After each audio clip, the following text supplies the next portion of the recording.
direitos, eles se originam de necessidades que são individuais e coletivas. Mas quando eles ficam nas individuais,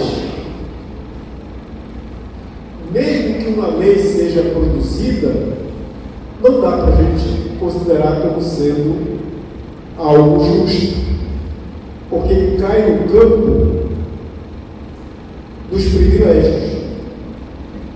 E nós temos que combater o privilégio de todos os tipos. E aí eu vou dizer uma coisa aqui e fazer um tensionamento.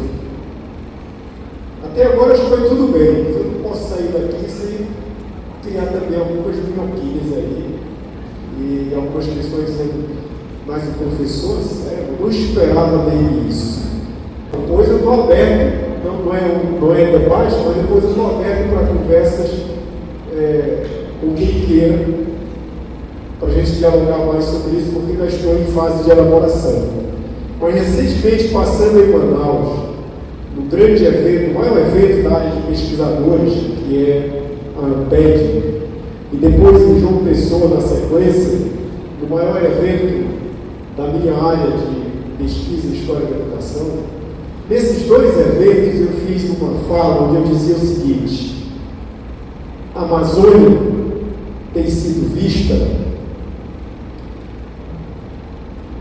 e é importante, é necessário, pela nossa grande presença indígena, quilombola. Todavia, os indicadores educacionais que colocam a nossa região no estado de calamidade no comparativo com as demais, esses indicadores são gerados por uma grande massa de crianças e jovens que não são nem indígenas, nem quilombolas, nem nenhuma dessas outras identificações. Claro que isso carrega outros problemas. Não são porque talvez ainda não acessaram a consciência do pertencimento. Mas eu me refiro à condição do momento. Não são. E aí é muito importante que tenham as políticas públicas educacionais para os indígenas, para os quilombolas, mas também para esses outros. Se ninguém erguer a voz por eles, essa imensidão de pessoas vão terminar entrando numa disputa com aqueles que historicamente sempre foram escolhidos, mas eles também foram. E nessa disputa quem perde é o conjunto da sociedade. Porque muitas dessas pessoas começam a ter um sentimento de repulsa para com aqueles que acessam determinadas políticas. E como eles são maioria, eles facilmente caem nos braços de alguém que veio com um discurso discriminador, com um discurso contra mulheres, contra indígenas, contra negros.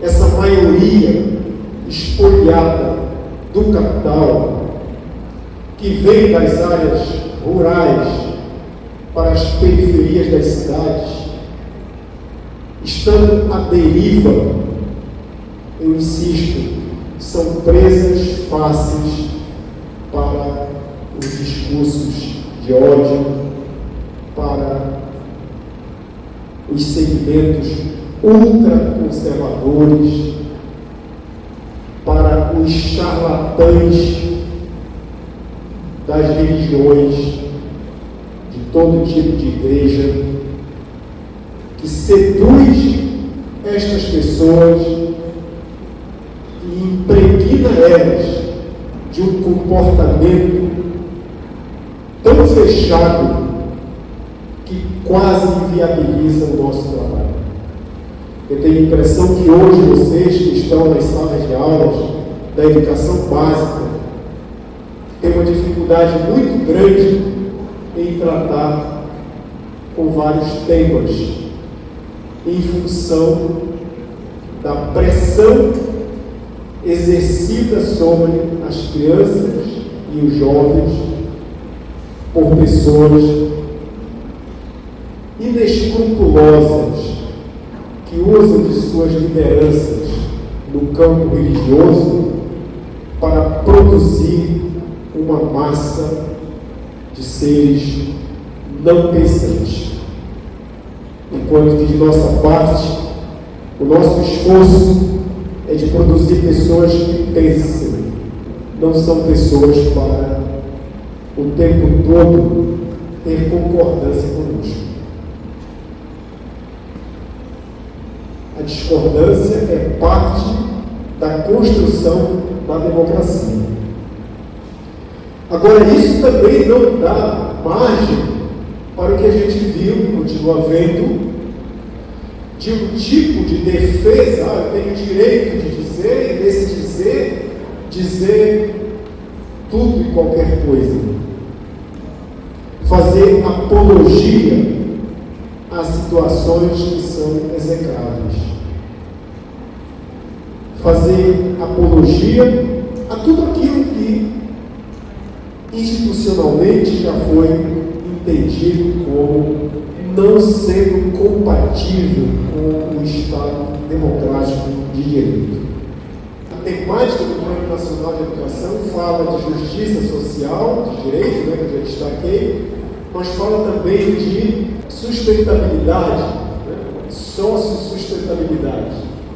E mais uma vez eu chamo a atenção de que, como pensar em sustentabilidade se a gente permanecer nessa lógica do sistema capitalista feroz, que só existe, só funciona na base da depredação exaustiva da natureza. É muito difícil, né? Mas não é impossível que a gente combata essa lógica, mas é preciso combater. Se a gente não disser nada, se as nossas aulas não tocarem nesse assunto, nós não estaremos também municiando, vamos usar esse termo, as pessoas para esse tipo de luta que se faz necessário? Ou será que essa sociedade, tal qual ela está constituída, ela nos basta? Ela é suficiente? Uma sociedade com tanta desigualdade, com tanta injustiça. A ONU nos traz os chamados Objetivos de Desenvolvimento Sustentável, tem uma série deles, tem muita coisa produzida sobre esses objetivos, mas há um perigo muito grande, que é o da inversão de um princípio constitucional do direito. O Sr. Saviani nos alerta que a inversão desse perigo pode levar a educação pública a ser considerada como dever de todos e direito do Estado, quando é o seu inverso.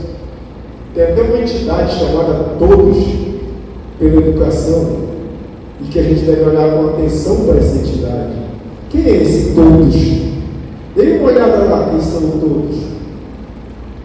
E o que eles trazem nas suas proposições? É aquilo que eu afirmava dos grupos empresariais que disputam as políticas públicas, não só disputam, abocanham as verbas das políticas públicas.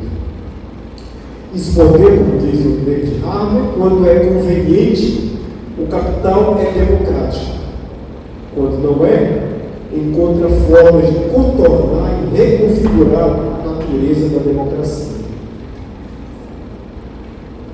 Vários grupos do capital apoiaram a atual presidência da República. Claro, ali estava em disputa, poderia perder e poderia ganhar. Então, apoio, porque ganhando, como ganhou, vão buscar também ou cobrar um pouco da conta.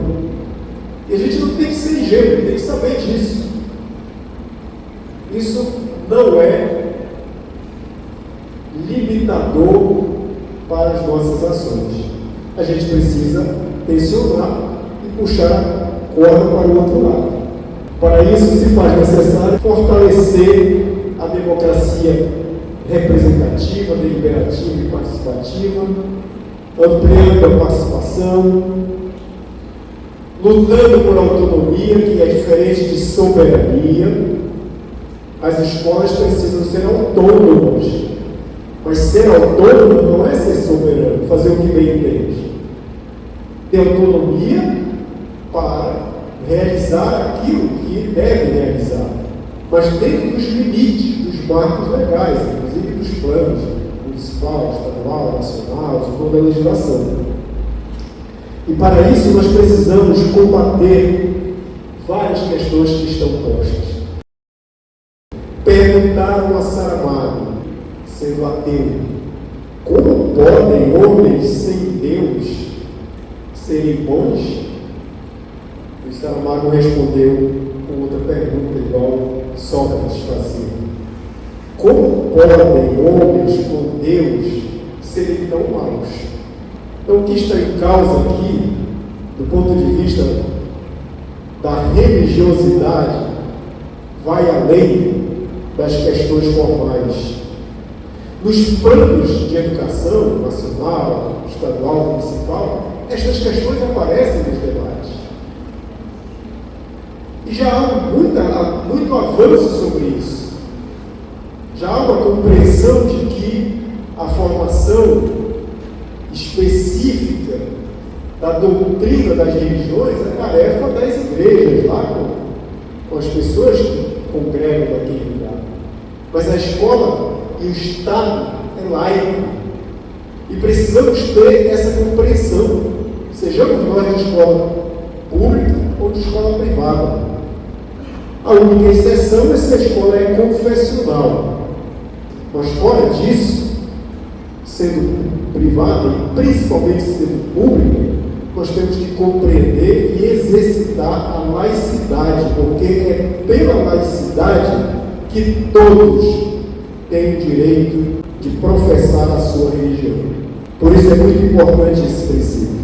Eu queria, agora sim, encerrando, partindo do encerramento, conclamar aqui, nós possamos, pode passar, que nós possamos, especialmente os delegados que forem ali tirados, ficar atentos para as nossas especificidades. Eu coloquei ali retratos de 3 escolas aqui representativas na região do Planalto, da cidade e dos rios, né? Vasta. Tem mais outras representatividades, mas eu escolhi essas. E nessas escolas, é claro que nós temos muitas especificidades. Na fala do Josafá aqui, por exemplo, eu identifiquei, muito acertadamente, ele dizer que o custo de um aluno aqui não pode ser aquele custo nacional. Então, talvez uma das lutas desse Plano Nacional de Educação seja pensar no custo Amazônia. Porque tem esse custo Amazônia para os outros setores da economia, porque não tem para a educação. Assim como também, ultimamente, eu tenho realizado estudos nas áreas de várzea e tenho me preocupado muito o fato dos colegas que não são contratados ficam muito tempo distratados, significa dizer sem ganhos. E aí me ocorreu pensar assim, se o pescador, quando do defeso, ele não pode pescar e tem um seguro defesa, se o professor não pode, se não tem aula por causa da enchente ou de outro fator, e ele não pode ter aula, tem que ter um seguro, já que tem um seguro defeso, um seguro defeso ou com outro nome para as mesmas circunstâncias. Então, eu já até conversei com alguns parlamentares, eu não sei se vou levar adiante, mas enfim, é preciso também a gente dar um tensionamento a isso, dar um empurrãozinho a isso. Tem me chamado muita atenção esses colegas, principalmente das escolas de base, mas as escolas em perigo de modo geral, porque muitas vezes os programas de formação de professores não são pensados considerando essa situação. E aí não é problema lá de longe, não, é problema nosso. Nós podemos também dar uma equacionada nisso, porque tem vários problemas que não estão ao nosso alcance, mas tem outros que estão. O censo educacional mostrou uma situação calamitosa com relação à internet nas escolas. São os próximos slides. Mas eu, nessas minhas viagens, tenho visto que, talvez até mais do que a questão da internet, seja a questão da energia. Eu até criei uma frasezinha para dizer que sem energia não tem tecnologia. Então não adianta, às vezes a escola até tem ali, eu já passei por escolas que tem lá uma antena, tem alguma coisa, mas aí eu pergunto como é que isso funciona.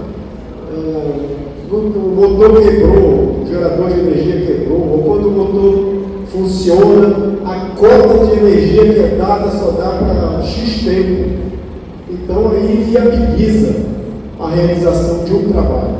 Com toda a crítica que nós possamos e devamos ter com relação às tecnologias, com relação à internet, com relação a tudo isso, mas a gente está vivendo nesse contexto. Não podemos abrir mão disso. Então eu queria, de certa forma, exortá-los para que, na sequência das atividades, possam estar realizando alguns tensionamentos com relação a questões que me parecem centrais.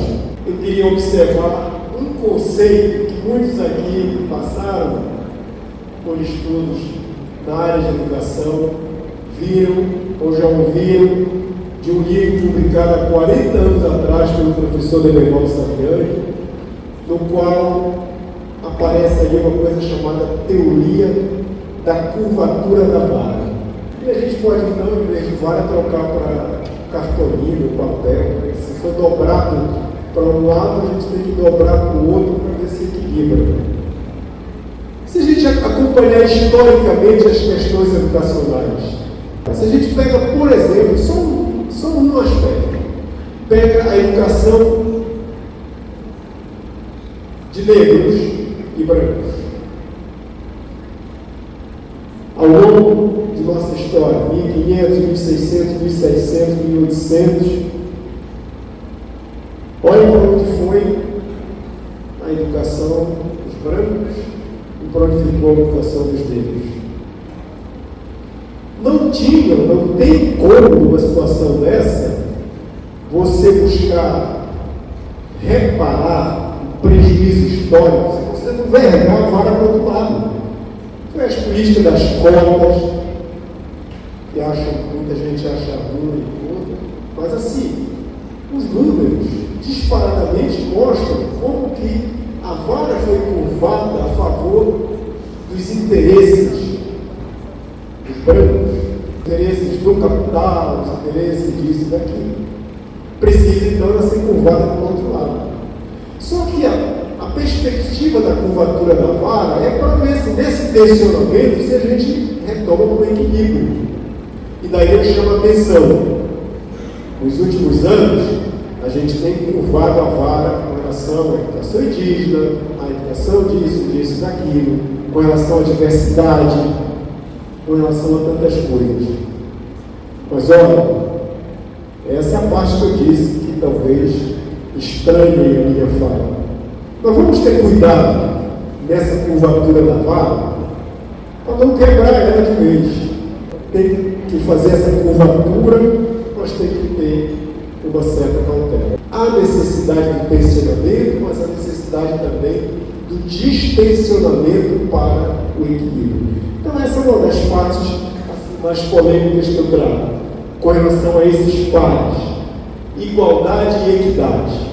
Ultimamente tem se falado muito em equidade. Claro, está corretíssimo. Tem situações que a igualdade não dá conta, não é suficiente. Todavia, atenção, não abandonemos a luta pela igualdade. A equidade já é uma condição a mais, mas não podemos desprezar a igualdade. Tem várias coisas que nós temos que lutar para sermos iguais. Então eu vejo que muita gente quase que abandonou o princípio da igualdade e só fala em equidade.